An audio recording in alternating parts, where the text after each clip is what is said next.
Should all bearings be replaced on a vehicle where one wheel bearing has failed?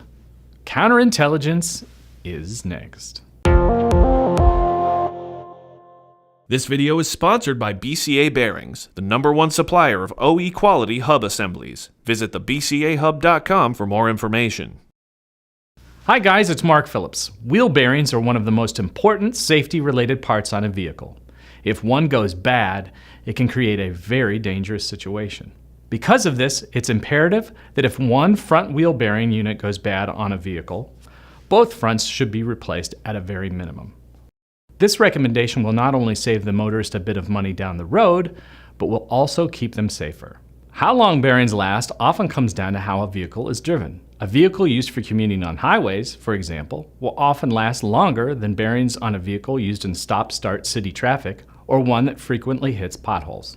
Wheel bearings. They keep the world rolling by reducing friction and allowing the wheels and axles to spin while a vehicle is in motion. So if your customer calls asking to buy a single bearing, it's always a good idea to remind them of the wisdom of replacing 2 or 4 at the same time. I'm Mark Phillips, and thanks for watching.